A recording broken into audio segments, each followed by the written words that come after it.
The human rights group B'Tselem has released a video showing an Israeli soldier cheering after he shot a Palestinian with a rubber bullet in the West Bank.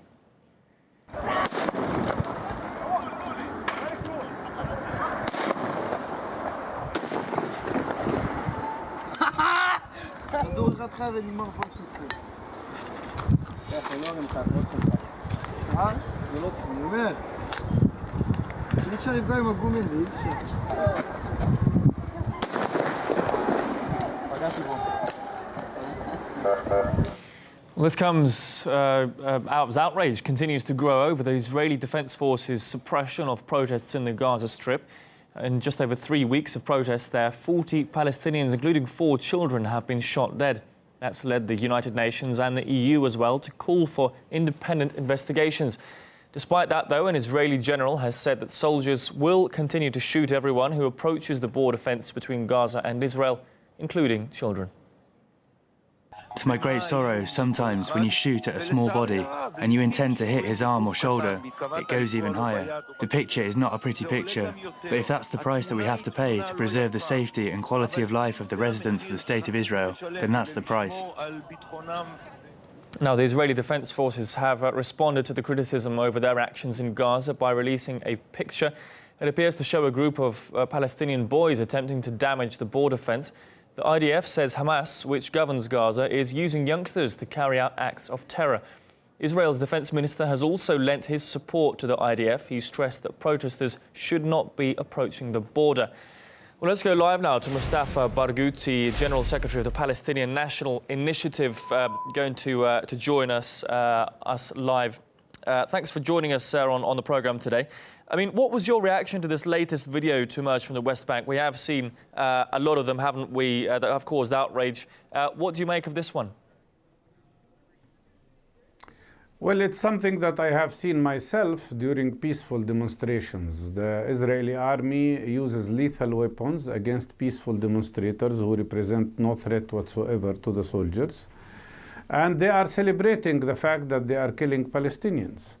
So far, 40 Palestinians have been killed only during the last 3 weeks with lethal weapons while they were peacefully protesting. None of them really was representing any threat to the soldiers.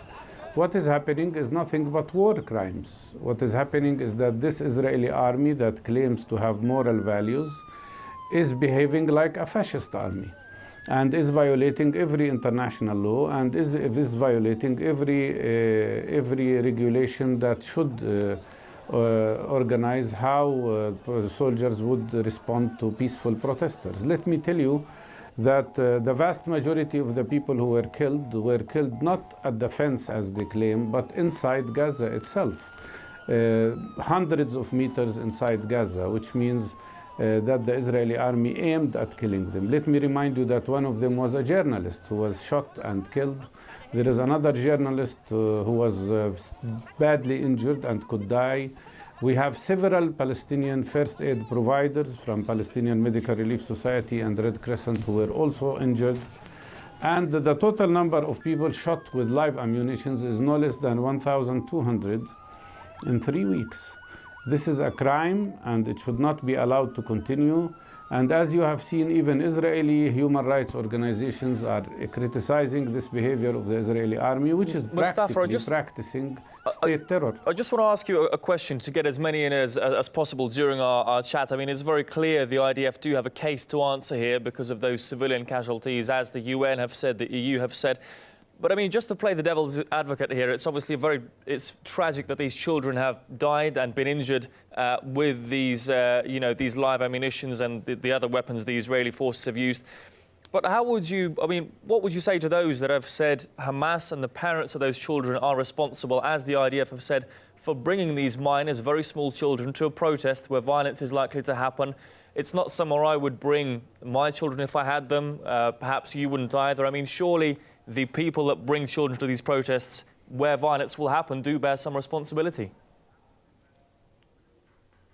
I am not a child, and I go to these demonstrations every Friday. And I was shot and injured 9 times by the Israeli army in several ways, including 2 live ammunitions when I was trying to stop the bleeding of an injured person. I was shot by a sniper. And not now, of course, in previous demonstrations. And in the case of Gaza, it's not Hamas, it's all Palestinian groups that are participating, and it's mainly adults, and it's not children. It's young people, yes, but mainly everybody is participating, men, women, and we've been advocating to Hamas and to other groups not to use military forms, but to use peaceful, non-violent demonstrations. For 16 years, we've been advocating non-violence, and today they accept our method of non-violent resistance. When we are encountered with this severe violence and with military actions from an army that does not respect any human rights, then of course the reaction is very severe. But up till now, nobody changed the method of non-violent resistance. And I am so proud of our people that decided to stick to non-violence in the best traditions of Gandhi and Martin Luther King. To claim that this is Hamas only organized is a wrong thing. Everybody is participating in that, and the army is behaving in this manner not only in Gaza, but here in Ramallah, in the West Bank. 2 Fridays ago, they attacked our first aid providers, sprayed them with pepper. I want to ask you, Mustafa, I'm terribly sorry to grenades. interrupt you, but I just want to get as many questions as I can. And after this outcry that's been caused by the IDF's action, do you expect the IDF to stop using live ammunition, to change the tactics they used because of this outrage that's been caused by civilian deaths? Absolutely. I think the international pressure is increasing. What is on our side very much is the fact that young people are using social media to penetrate the blockage that is imposed on us, unfortunately, by certain mainstream medias, especially American media. And I think the use of social media is showing the truth, the reality. And all we want is for the world is to know the truth and exercise pressure on this country, which is Israel, that claims to be a democracy, while abusing force in this manner. Okay, Mustafa Barghouti, General Secretary of the Palestinian National Initiative. Thanks for giving us your take here today on RT. Thank you for your time.